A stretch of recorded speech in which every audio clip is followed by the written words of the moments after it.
4 line भूमिका के भाव पे तवज्जो दीजिएगा। कैसे ला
हमारे देश के जवानों की आवाज थी,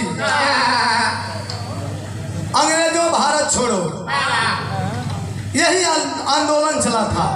बिरहा में एक लाइन गजल का अंदाज मास्टर।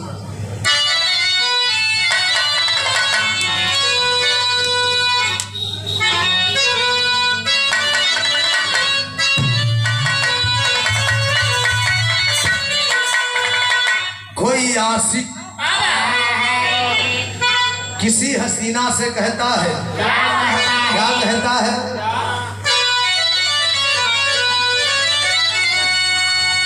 कि खुदा जब हुस्न देता है नजाकत आ ही जाती है,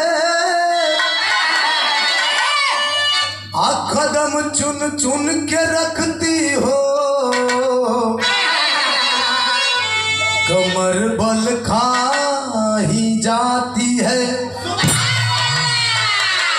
लेकिन हम स्पेशल जब जब पप्पू भैया मैडम जी लोगन का साथ है और ऐसा भौजाइयन का साथ है, जब विराह होला तो हम पहिला का कि नजर झुका के मत जा, नजर से तीर चल जाई, आ तू हमके ताकि दे बुलबुली, तो हमार तकदीर बदल जाई। यही कहता है आशिक, क्या कि तुम मानो या ना मानो, लेकिन मुझे हो गया है।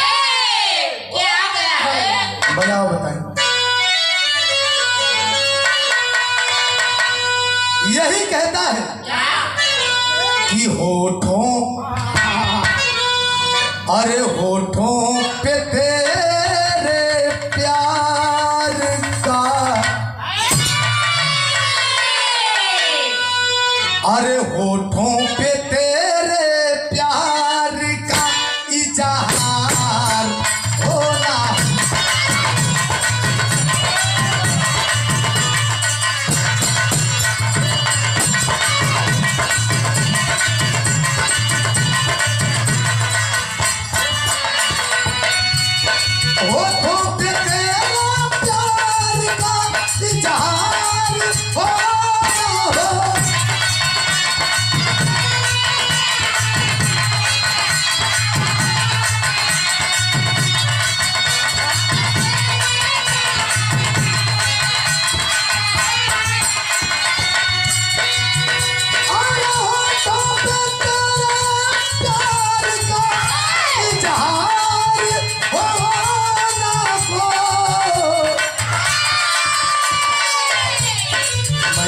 चुका हूँ, सुनो मैं कर चुका हूँ, अजी मैं कर चुका हूँ तुझे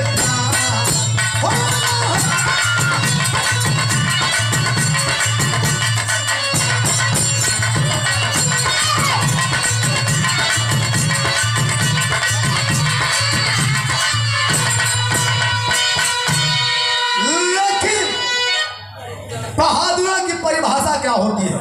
हमारे कवि जी संकेत करते हैं कैसे? और ये कुदरत, यह कुदरत जिसने हमको आपको सबको बनाया है, और ये कुदरत भी करती जंग में, अरे कुदरत भी करती जंग में सम्मान हीरो का, कुदरत भी करती जंग में सम्मान।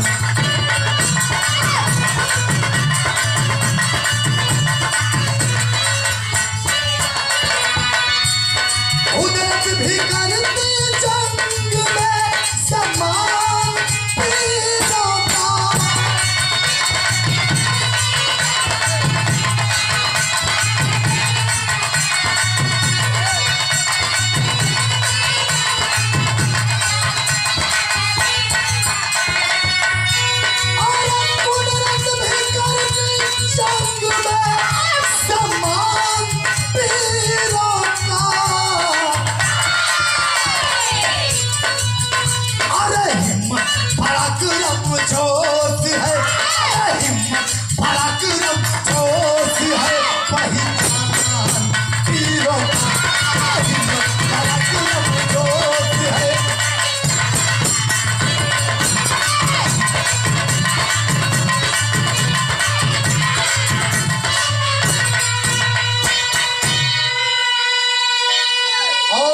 पुष्पहार अपार भारत माता आजादी के ख्वाब में,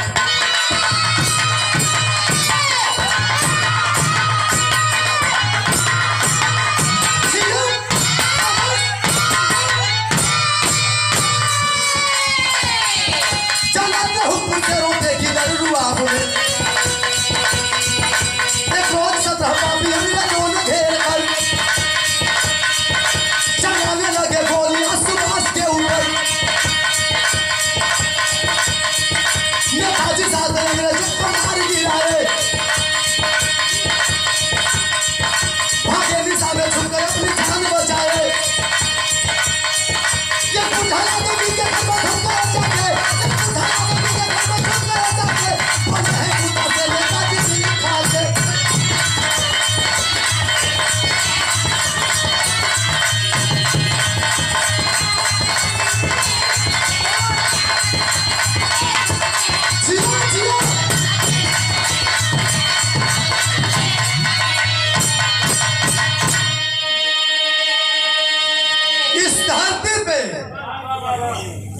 इस दुनिया की एक खरी सच्चाई, इस धरती पे किसी के नाम के आगे हमारे दोस्त, हमारे देश के लोगों ने अगर नेता शब्द से नवाजा, सम्मानित किया तो सिर्फ दो हुए।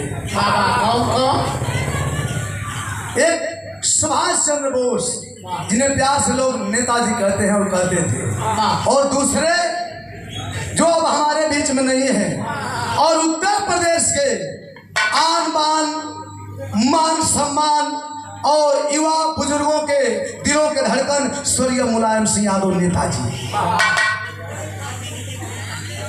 कहीं से भी किसी की निगाहें अगर पड़ जाती थी श्री मुलायम सिंह यादव जी पे, तो लोग यही कहते थे कि नेताजी आ रहे हैं। और यही बात सुभाष चंद्र बोस जी ने की। लेकिन रे भैया, भारत मां गुलामी की जंजीरों में जकड़ी हुई करार आई थी। नेता सुभाष चंद्र बोस बगावत करके गोरों के खिलाफ आंदोलन कर दिया।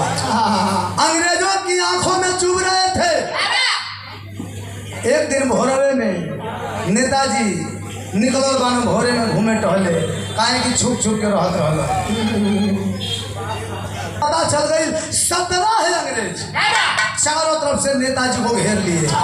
नेताजी पड़ना बड़ा फेरा में, लेकिन थे तो हिंदुस्तानी खून था और डट करके अंग्रेजों से मुकाबला किए और प्रमाण मिला कि 7 अंग्रेजों को मौत की नींद सुलाने के बाद अपनी जान बचा करके भगे। उन्हों के काज गोली दाएं बाएं लगल खरकोचाई आया हुआ, लेकिन जान बचा के भगलन। भाग के जाके थे बूढ़ गनेरिया के झोपड़ी रह में ढूक गए। बुढ़ऊ दादा भोर का वक्त था, निशा में हूँ, नींद में हूँ। नेता सुभाष चंद्र बोस जी जाके झकझोरत हों, जगावत हों। बुढ़ऊ दादा जब जगावत खमारी, नेताजी आप इतने डरे हुए हैं, भयभीत है, क्या बात है? तो नेताजी हाथ जोड़ के वो बुढ़वा गनेरिया से एक बात कथों गिरा में करे लगा।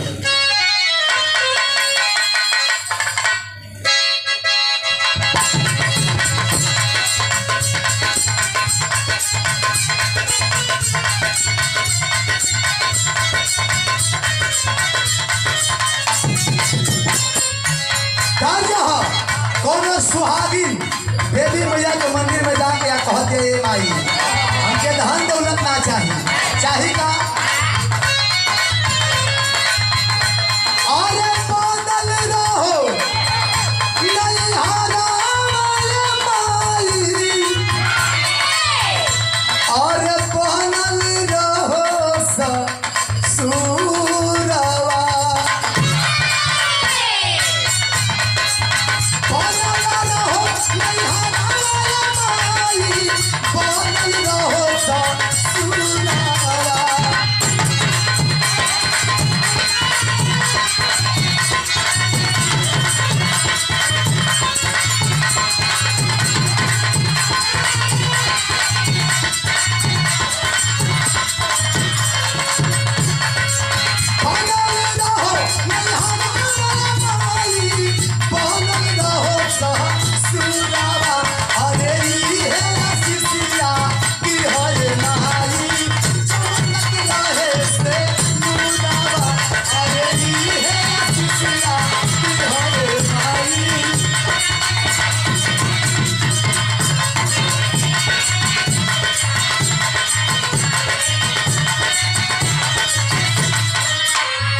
सुभाष चंद्र बोस जी शरीर गनगन कांपत है भैया। बुढ़वा गनेरिया बेचारा उठ के बैठल बा। नेताजी क्या बात है, आप डरे हुए हैं, भयभीत हैं क्यों? ये तो अचंभित करने वाली बात। नेताजी हाथ जोड़ के गनेरिया से कहता हूँ कि नेता कहे जनवा अरे बचा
आज भर मेरी जान बचा लीजिए। अंग्रेज हमारा पीछा किए हैं, अगर आप मदद नहीं करेंगे तो मैं मारा जाऊंगा और मेरी लड़ाई, मेरा आंदोलन अधूरा रह जाएगा, मेरा सपना अधूरा रह जाएगा।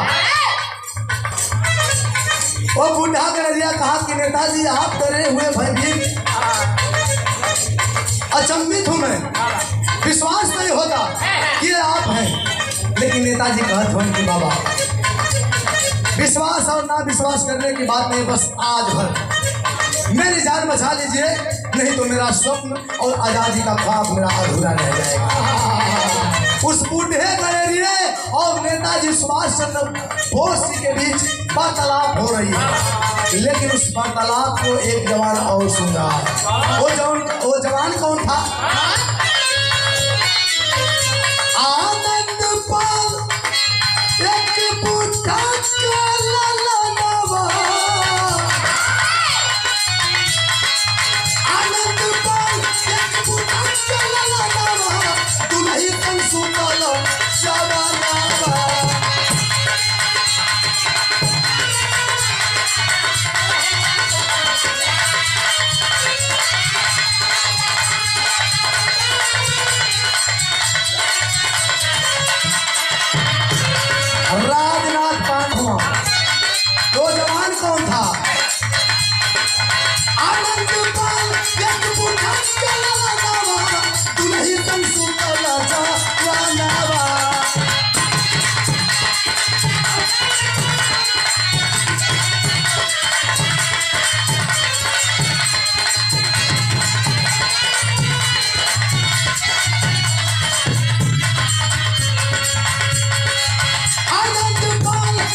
और नेताजी सुभाष चंद्र बोस जी के बीच वार्तालाप चल रही है।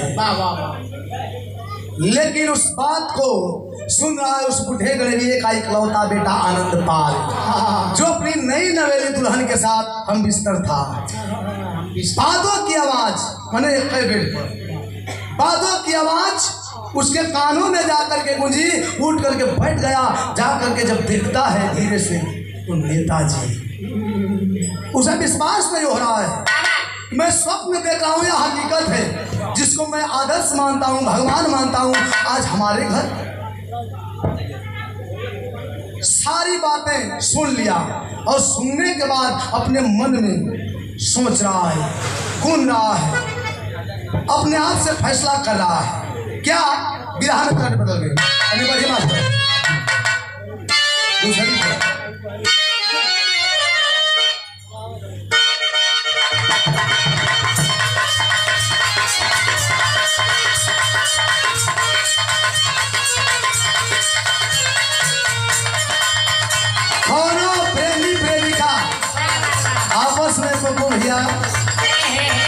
आपस में बैठ के अपन हुम्मी हुमा करत हो, प्रेम रस प्रियत पियावत हो।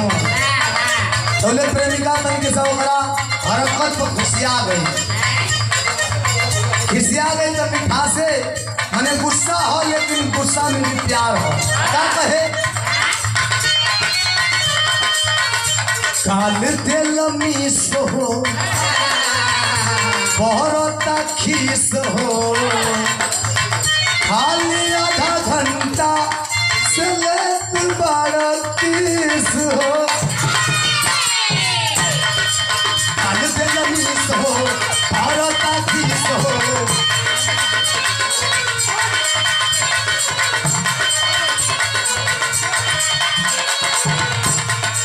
खाली आधा घंटा से लेत 12:30 हो।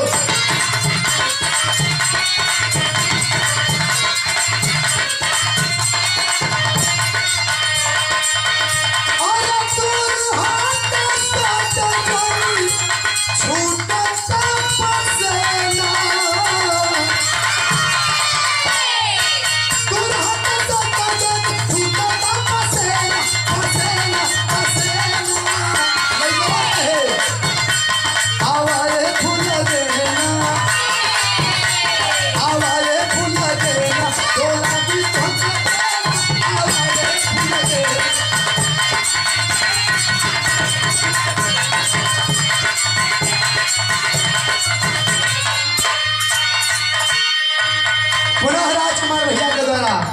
ये 50 रुपया प्रश्न। नेता सुभाष चंद्र बोस जी को देखता है तो सोच रहा है क्या? सोचेला जवान हो अरे देशवा के शान हो अरे हमारे शरण में अइले नेताजी महान हो। सोचेला जवान हो देशवा के शान हो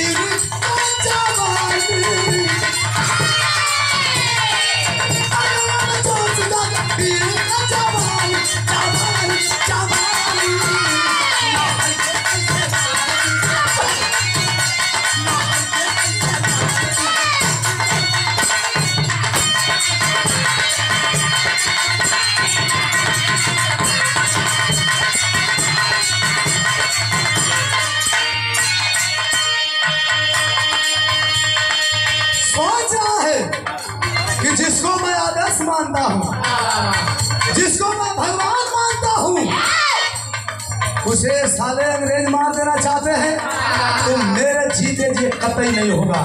तुरंत जाता है और नेताजी से कहता है साहब जी,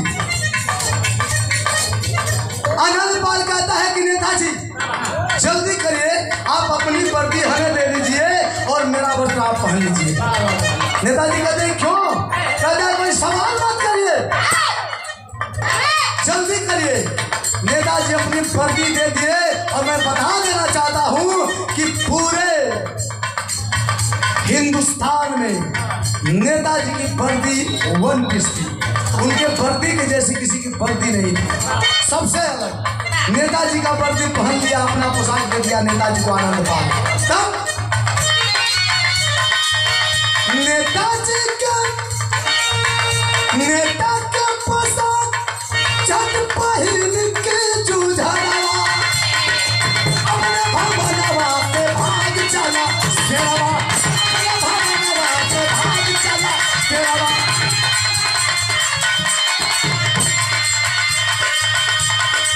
भाई बेईमान होना सबके पहचान हो, भाई बेईमान होना।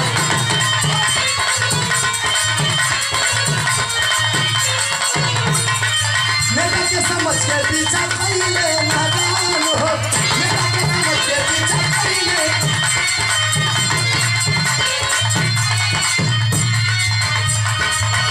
अरे मारा बिहाना गोली डूबल दुख में जिंदा गोली, गोली डूबल दुख में जिंदा गोली। जवानी जवानी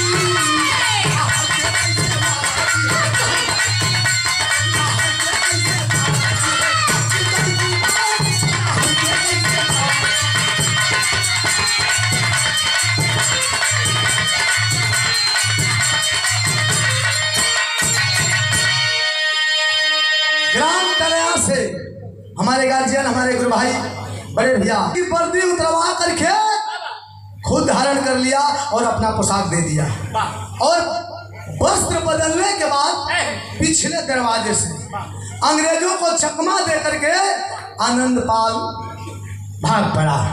जब आनंदपाल भागा था तो अंग्रेज को सोचत हो कि लागत नेताजी सुभाष चंद्र बोस जा रहा है, ये सुभाष चंद्र बोस है। अंग्रेज ललकार उठे और पीछा कर लिए। जाते जाते जाते जाते एक नदी के तट पे पहुंचे।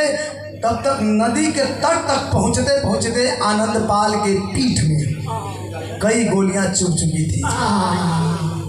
सोच रहा है क्या तो मेरे जीने की कोई उम्मीद नहीं है। विरह में तर्ज बदल गई।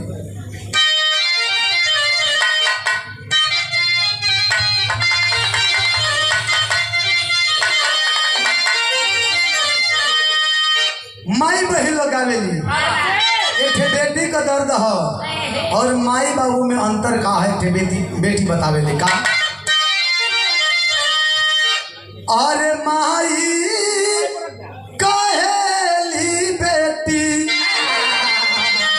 निया रे बिया भई हो, अब पापा जी कहेलन बड़ी दूर हो। लेकिन भाव है कैसे, अरे तनवा में गोली लागल व्याकुल जवानावा हो, तनवा में गोली लागल व्याकुल जवानावा हो, मनवा में कालेला विचार हो।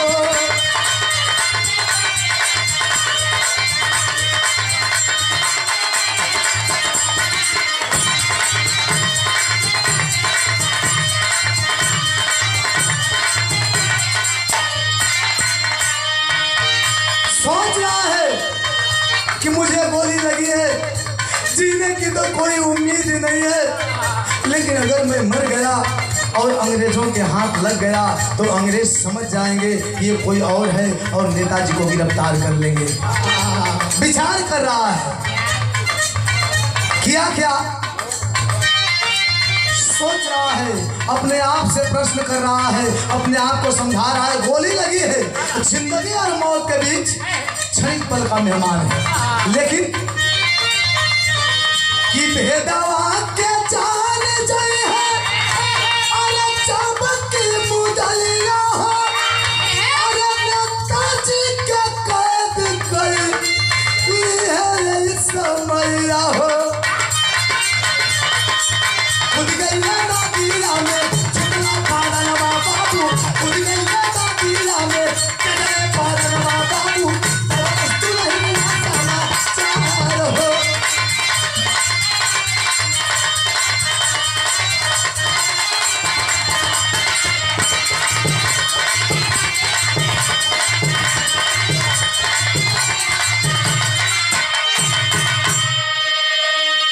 गोली लगी है, विचार कर रहा है कि अगर हमारी लाश अंग्रेजों के हाथ लग गई तो अंग्रेज नेताजी को गिरफ्तार कर लेंगे और हमारी आज़ादी का सपना जो पूरे मुल्क के लोग, पूरे देशवासी सजाए हैं, ये अधूरा रह जाएगा।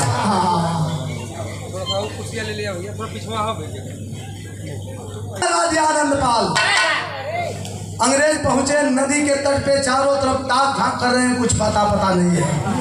अंग्रेज ऐलान कर दिए कि हमारी आंखों का जो कांटा था, जो हमेशा चुभता था, खत्म हो गया। यानी सुभाष चंद्र बोस मारे गए। यह खबर पूरे हिंदुस्तानियों के कान में गूंज उठी। लेकिन जब इस खबर को उस आनंदपाल की दुल्हन आशा जब इस खबर को पाती है, वो तो जनते भैया कि नेताजी का वर्दिया पहन के हमारे सैया नहीं रहा हो, न हो हमारे सैया अभी दुनिया में ना हो। आज वह अपना दर्द बयां कर रही है और मैं बता देना चाहता हूँ कि एक औरत के लिए, एक सुहागन के लिए इससे बड़ा दुख हो नहीं सकता है। क्या कहती है,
कि हमारे पति अभी इस दुनिया में नहीं है, अंग्रेज मार दिए रो रही है कि सैया का कहना हो सैया अब हाथ का मेहंदी कमावर बिना छूटल रंगवा दो मिल नहीं के भाई 7 जन्म खाती 7 फेरा लेवल जला 7 जन्म 7 निभावे खाती यही जन्म में मझधार में डाल के चल गई ना।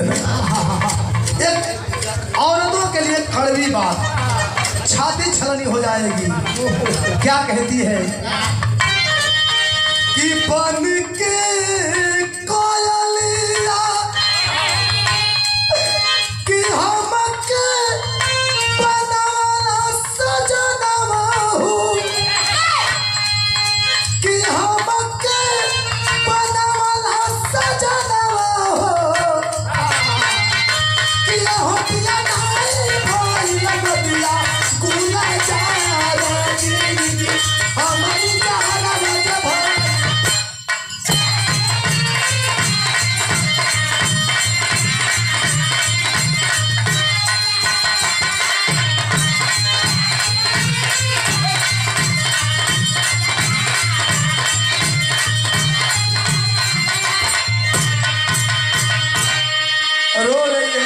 कहती है कि दुनिया की हर औरत हर लड़की जब सुहागन होती है तो उसका सबसे पहला स्वप्न, सबसे पहली सोच, सबसे ऊंची सोच यह होती है कि सुहागन के बाद मैं माँ बनूं। ऐसा यो सपना अधूरा रह गई।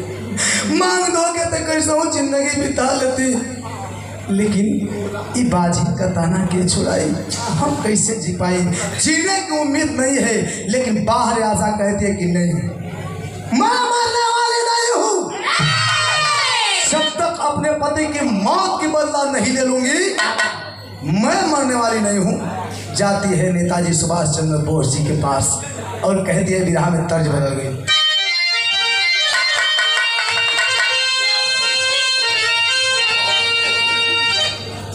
रामदेव साहब अपने जवानी का आलम में मास्टर बड़ी बैठ के कचकचाई के लोमा गा के चल गई ना भैया।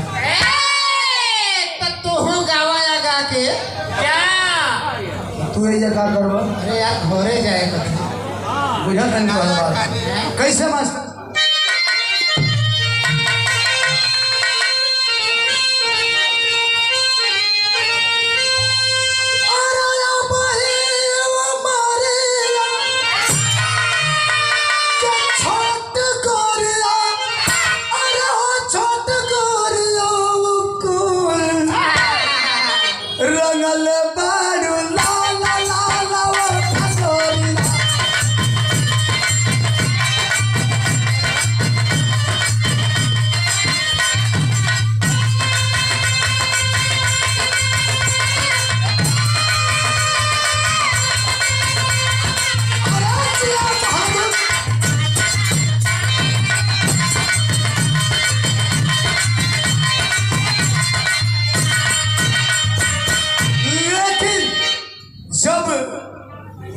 आशा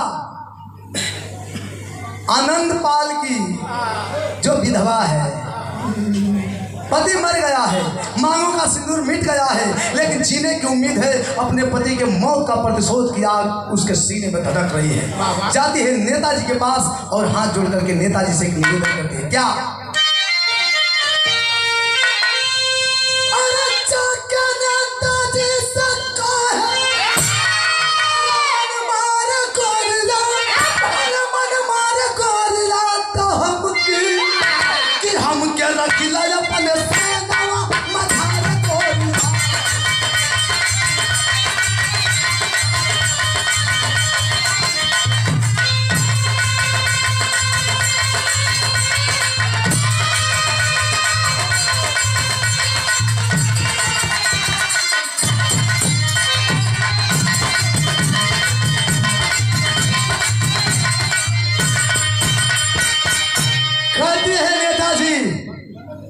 मुझे आपसे कोई शिकवा शिकायत नहीं है। एक अर्जी है कि मैं अपने पति की मौत का बदला लेना चाहती हूँ और प्लीज आप अपने टोली में, अपने क्रांतिकारियों की टोली में मुझे स्थान दे दीजिए। जब इतनी बात नेताजी सुना था, अरे बोले सुभाष कई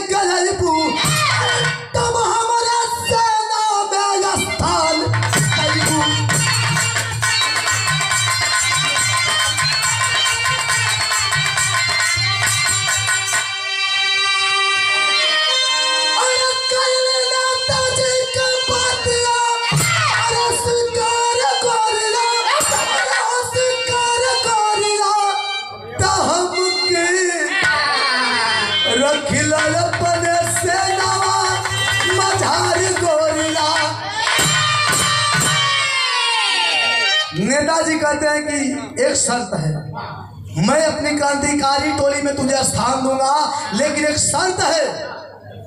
कहती है जी फरमाइए। नेताजी कहते हैं कि एक अंग्रेज, 2 4 5 नहीं, सिर्फ एक अंग्रेज को मार के आओ, उसके बाद हमारी टोली में, क्रांतिकारी टोली में तुम्हारा स्वागत है। इस चैलेंज को, इस शर्त को वो विधवा आशा स्वीकार करती है। तो विरह में तर्ज बदल के लिए मास्टर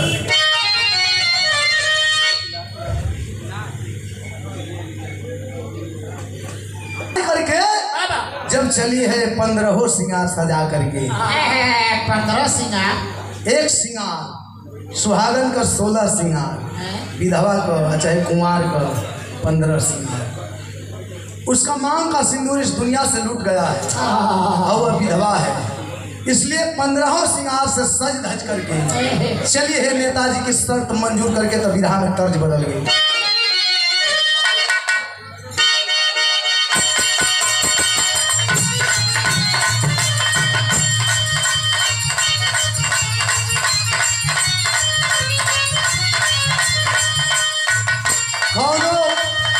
सावर लड़का गोल लड़की में वार्तालाप होता, लड़कियां पढ़े, अरे हमारो सावर रंग मन नहीं भावे, अरे हमारो सावर रंग मन नहीं भावे, ए हो सावरिया।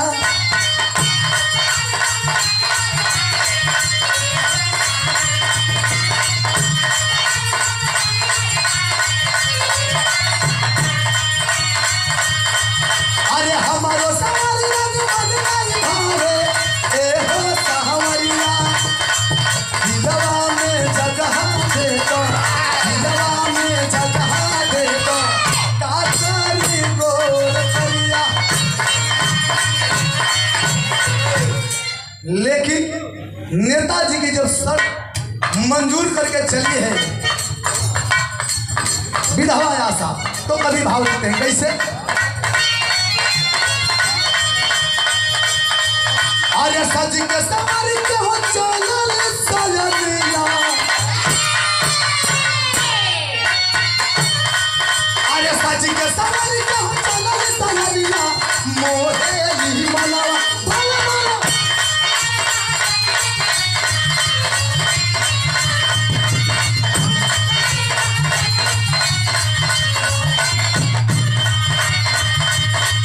अरे सज के सवार के हो चलल सजनिया, मोहेली मलवा।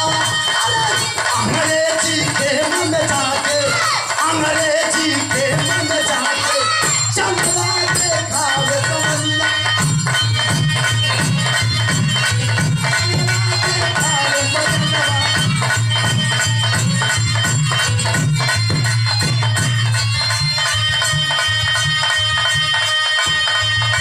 सज धज के जब पहुंचल ही एकदम कुंवार लड़की जैसा भेष बना के अंग्रेजन का खेमा में, अंग्रेज को कुछ सैनिक देखल मंत्र मुग्ध हो गए, जो अंग्रेज का हेड रहल पहुंचला सन तुलबुल तुलबुल हर बात याद है बुजुर्गों के साथ जी आपके लिए गजब की आइटम आई है और आपसे मिलना चाहती है।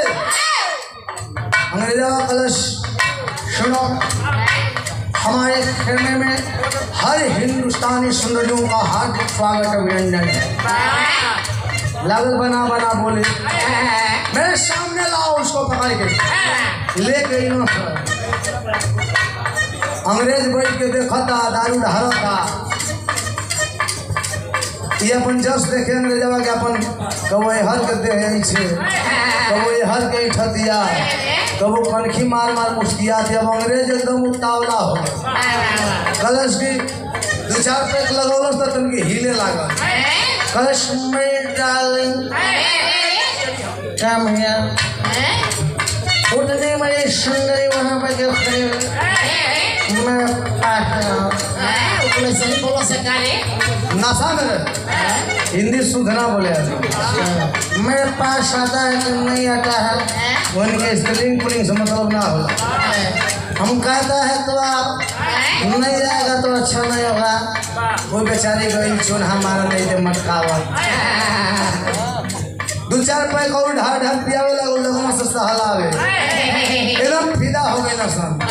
कलश की साहब जी प्लीज आप अपने हाथ से ढार के पी रहे हैं, पैक बना रहे, शोभा नहीं दे रहा है।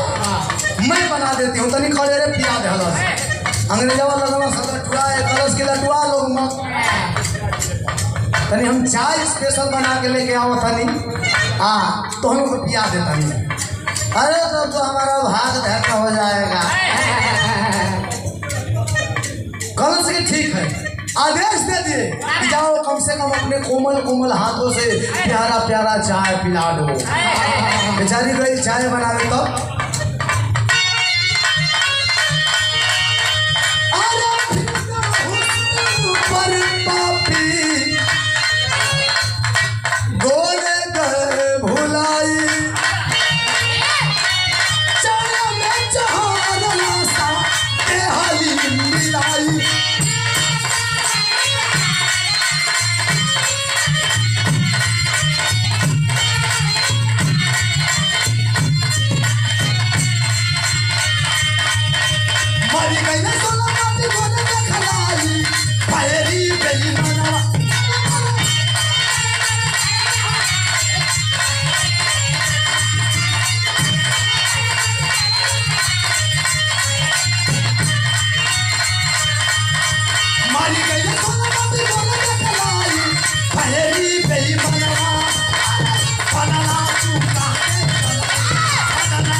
और हर कप में तन्नी तन्नी जहर मिला दे। बेचारे लोग पियत हम पी के जो है ना तहे कुल अंग्रेज ठप 16 है अंग्रेज मौत की नींद सो गए। अब जीवन जो नशा में रहबे कहीं सब ऊपर ले चाय में जहर वाला चाय पिए न जवन जवने भाव में बा कौन कहले कि डाल ए तो टंगाई बा कौन मेरी जान यही तरह टिकुरल बा कौनो गिरल बा तो गिरले बा। यानी एक अंग्रेज की शर्त थी नेताजी कहे थे कि एक अंग्रेज को मार के आओगी तो हमारी क्रांतिकारी टोली में तुझे स्थान मिलेगा। लेकिन बार हमारे देश की वीरांगना आशा 16 अंग्रेजों को बिना हथियार के दिमाग से 16 अंग्रेजों को मौत की नींद सुला देती है। बिरहा में कभी टेरी का भाव लिखा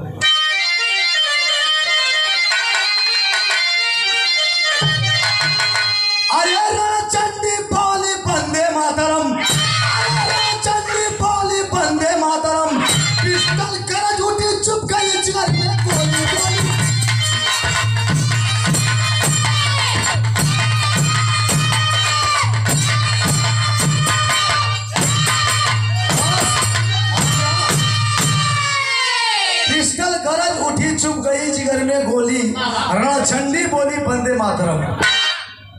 जब 16 अंग्रेजों को मौत की नींद सुला कर वहां से जान बचा करके भगती है भागते भागते भागते भागते कुछ दूर जाती है तब तक अंग्रेज चारों तरफ से घेर लिए और घेर करके समय नहीं दिए और गोलियों की बौछार कर दिए।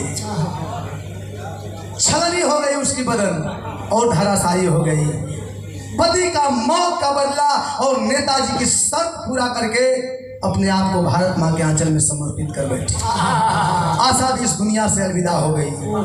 जब नेताजी को इस बात की पता चला है, इस बात का पता चला नेताजी को अफसोस कर रहे हैं, रो रहे हैं कि मैं कैसे कैसे इस परिवार का कर्ज चुका पाऊंगा।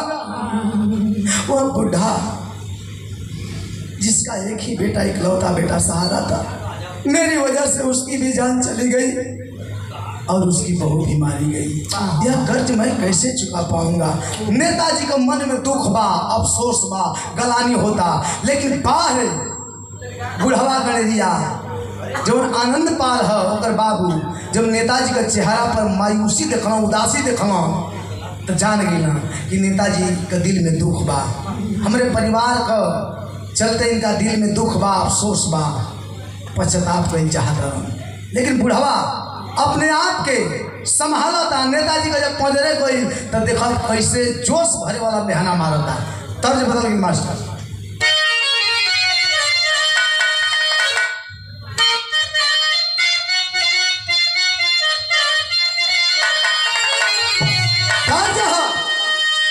कि गोरिया दिन भर कई कोटियो, गोरिया दिन भर कई के कटिया लेके सजिया के सिलावटिया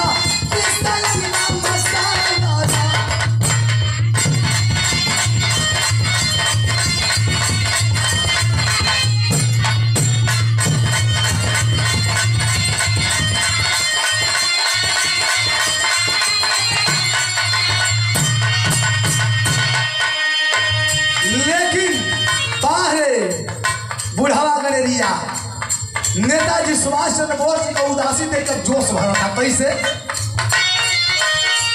अरे बोला पुटा मरता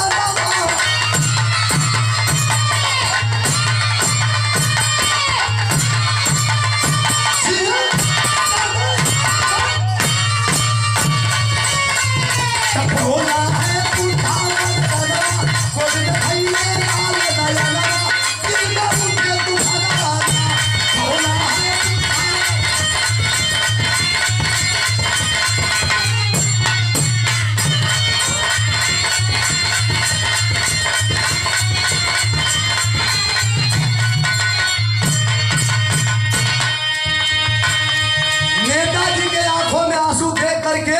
वह बुढ़ा गलेरिया कहता है नेताजी आप रो रहे हैं, मुझे तो विश्वास ही नहीं होता है। आप जैसा बहादुर वीर जब इतना टूट जाएगा तो यह आज़ादी वाला स्वप्न आपका जो आपने दिल में सजाए हैं कैसे पूरा होगा। बुढ़ावा मेहनिया होता बड़ी कड़ा मेहना मारा था का कि दर्द मर्द के होला नहीं,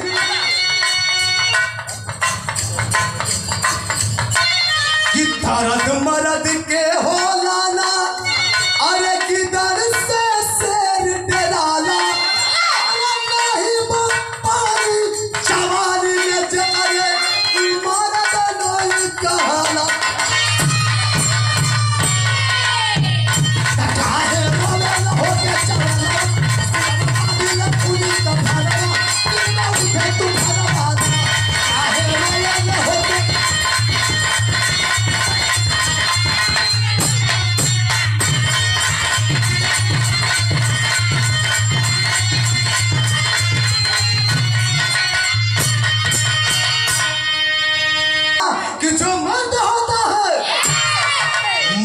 सीने में दर्द नहीं होता है वही सच्चा मर्द होता है। थोड़ा थोड़ा खरोच पर ऐसे मेहरारू नहीं तो माऊ रोवे तू तो वीर हुआ, पूरा देश का शान हुआ। पोंछ लीजिए आंखों के आंसुओं को और बांध लीजिए सर पे कफन और दिखा दीजिए कि 100 अंग्रेजों पे एक हिंदुस्तानी भाई पड़ेगा। फिर भी तनी मनी सकबगात हो समझ में ना आवत है, दुख से बहरी अबे ना हो वो तने अफसोस मुंह लट कैले हो।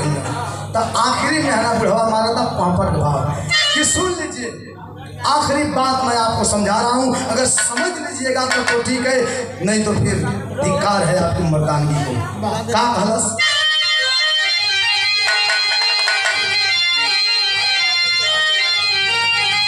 अरे समझावा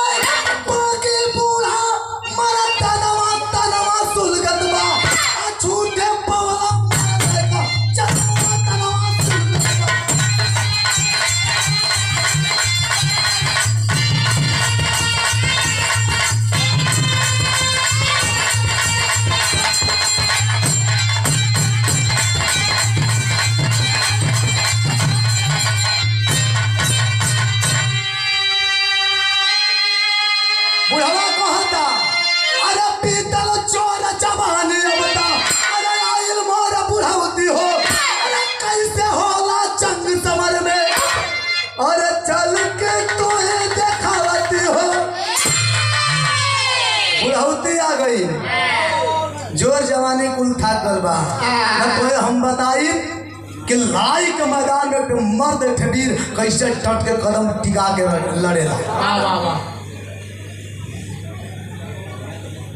पानी रहत बेटा तो हम दिखाई कि एक मर्द अपन कदम टिका के टट के दुश्मन को कैसे सामना करेला।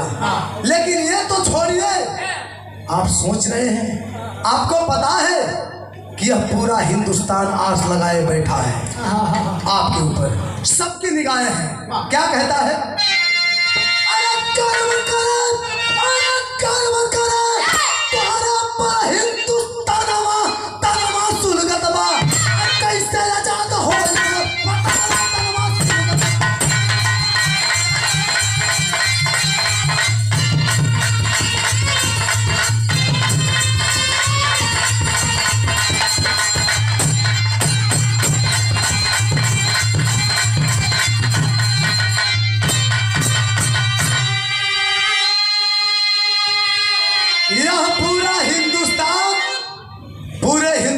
के लोग आस लगाए और भारत माता भी पलक बिछाए इंतजार कर रही है कि तुम जवानों में जोश भरोगे, हमें आज़ादी मिलेगी। आज पूरा हिंदुस्तान तुझ पे गर्व कर रहा है, लेकिन जब इस बात का पता चलेगा कि नेताजी हिम्मत हार गए तो लोग, पूरे हिंदुस्तान के लोग टूट जाएंगे, फिर हमारी आज़ादी का सपना अधूरा रह जाएगा।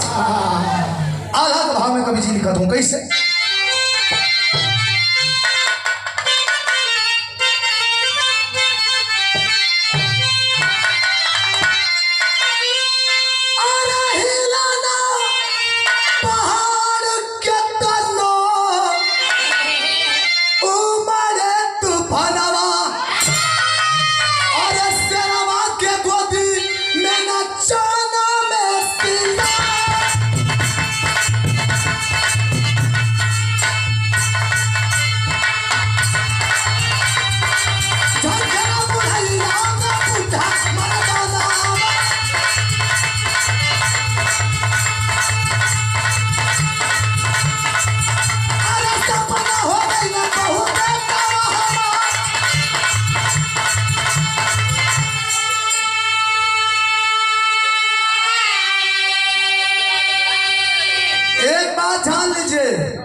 तूफान का कितना हूं बड़ा झोंका हो, तो उस तूफान में कितना हूं रफ्तार हो, लेकिन उसके झोंके से पहाड़ थोड़ा भी नहीं तिलमिलाता है।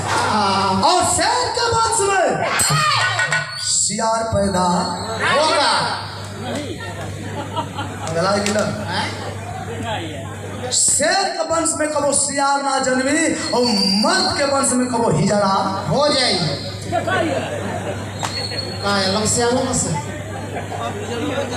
पानी का बात होता है, तो उसे क्या बताएंगे? ए भैया कल बेटा, मेरा बेटा मारा गया, मेरी बहू मर गई, इसका मुझे अफसोस नहीं है। अफसोस है, दुख है, लेकिन किस बात का? सलीम ड्राइवर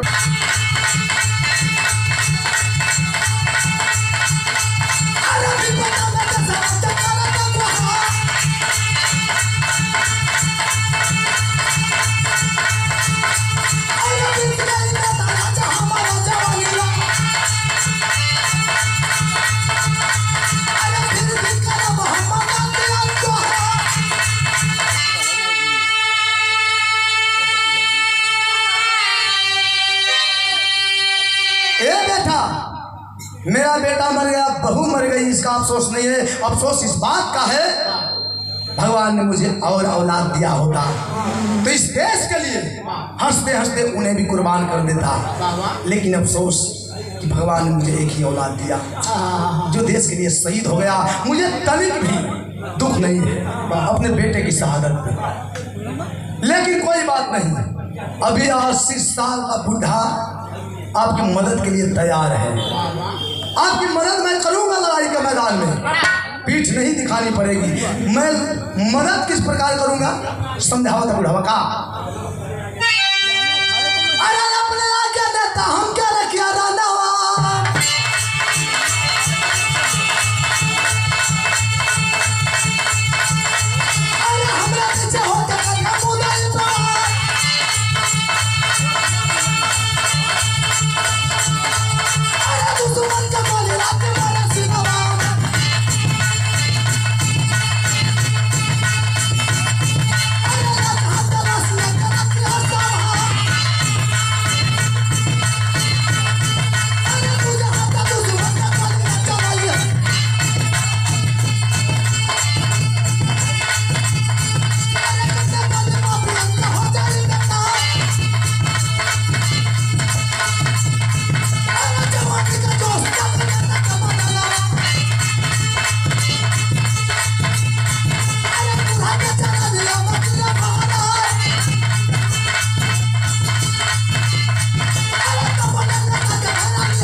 80 साल का उम्र बा, लेकिन फिर भी हिम्मत मत हारिए। लड़ाई के मैदान में मैं आपकी मदद करूंगा। कैसे? मैं आपके आगे आगे चलूंगा और आप मेरे पीछे पीछे। हो सकता है कि अंग्रेजों की गोलियां हमारे सीने को पार कर जाए, मैं मर जाऊंगा, इसमें कोई शक नहीं है। लेकिन मैं मर गया अगर लड़ाई के मैदान में, तो मुझे बेकार समझ करके, लाश समझ करके छोड़िएगा मत। मेरी लाश भी आपकी कवच की काम करेगी। आए खाते मेरी लाश को अपने सीने के सामने रखे रहिएगा और दूसरे हाथ से दुश्मनों से मुकाबला करिएगा। दुश्मन की तरफ से जितनी गोलियां आएंगी हमारे सीने में चुभेगी, मेरी लाश के सीने में चुभेगी और आपका वार दुश्मनों पे होगा और दुश्मनों का हर वार मेरी लाश रोकेगी। इस तरह से आप अंग्रेजों पर विजय पा सकते हैं। जब ये तनाव जोश, ये तनाव उमंग एक ठे बूढ़ व्यक्ति में देखना, नेता सुभाष चंद्र बोस जी कुछ देखा घोड़े पर गिर गया। कहा बाबा ऐसी बात कह करके मुझे शर्मिंदा मत करिए। अब मुझे विश्वास हो गया कि इस भारत माँ को आजाद होने से कोई नहीं रोक सकता। बाबा आज जब मेरे देश का बुढ़ा, मेरे देश के बुढ़े के अंदर इतना जोश, इतना उमंग है, तो ऐसे ऐसे हमारे जैसे हमारे देश में कई जवान होंगे। हमें उनको जगाने की जरूरत है। लेकिन फिलहाल में बुढ़े गणेरिये से नेता सुभाष चंद्र बोस जी आशीर्वाद ले रहे हैं कि बस बाबा आपको ज़्यादा कष्ट झेलने की जरूरत नहीं, बस अपना प्यार आशीर्वाद दे दीजिए, मैं अकेला ही काफ़ी हूँ। बात होता तब तक दुश्मन घेर रहा हूँ नेताजी के चारों तरफ से। लेकिन बाहर है नेताजी, एक वीर के लिए बंदूक गोली तो बड़का हथियार ना होला। बंदूक गोली तोप रही, अगर हिम्मत वाला हथियार ना रही, हिम्मत ना हो, कलेजा में गुद्दा ना हो, तो कोनो जंग नहीं के जीत सकत। आ जेकरे पास जोश और उमंग हो, हिम्मत हो, बिना हथियार के भी लड़ाई लड़ सकेला, जीत सकेला। लेकिन चारों तरफ से नेताजी को अंग्रेज घेर लिए हैं। आखिरी भाव,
अंग्रेज चलो लास्ट यार, कैसे बजाओ लास्ट बताओ क्या करो, हिम हमको ऊपर, अरे बंद करो, बंद करो, बजाओ, हमको नहीं समझ में आ रहा है, बजाओ। ये भैया भारतीय अंग्रेजों को अकेले नेता सुभाष चंद्र बोस जी मौत की नींद सुला दिए। वो जख्मी हो गए, उन्हों के गोली लागल हो, जब घायल हो गई ना जान बचावे खातिर कि अगर हम ही इतना जल्दी मर जाए तो हमारे देश का आज़ादी का सपना अधूरा रह जाए। नदी में कूद गए, नदी में जब कूद गई ना तो तेज धारा है नदी का, डूबत उतरात हो, अब वहू में खतरा है। लेकिन संजोग बना था कवि जी, तो आनंद पाल पहन के भगा था, मेरी जान बचाने के लिए जीते जी तो यह जवान मेरी रक्षा किया ही, लेकिन मरने के बाद इसकी लाश भी मेरी सहायता कर दी। रोत हो कि इस परिवार का कर्ज मैं कैसे चुका पाऊंगा, अगले 7 जन्मों तक इस परिवार का मैं कर्ज नहीं चुका पाऊंगा, सदैव आभारी रहूंगा। ओवे से नेताजी कहाँ गिलन कोनो पता ना चलो, लेकिन ऐसे ऐसे वीर बहादुर क्रांतिकारी हमारे हमारे देश में पैदा हुए, हमारे जवानों के अंदर जोश जगाए और अंग्रेजों का डट करके मुकाबला किए, तब हमें 200 वर्ष गुलामी करने के बाद तो इतनी बड़ी आज़ादी मिली है। लेकिन आज यह आज़ादी भी खतरे में है, आज के राजनेताओं के चलते। उन्हें देश की गद्दी प्यारी है, देश के लोग प्यारे नहीं है। गद्दी कैसे बची एक चिंता, देश का लोग कैसे बचे हैं एक चिंता। इसके लिए हमें जागना होगा, आपको जागना होगा, और देश के लिए हमें नेता नहीं बेटा चुनना होगा। तब हमारा देश शुद्ध रूप से, पूर्ण रूप से आजाद माना जाएगा। नहीं तो जिंदगी भर खून कहाँ से रोएगा पड़ी। आखिरी बात, गुरु रामलाल के संग में बच्चन पावन रामदेव चंद का कवि पुजारी राम खेला।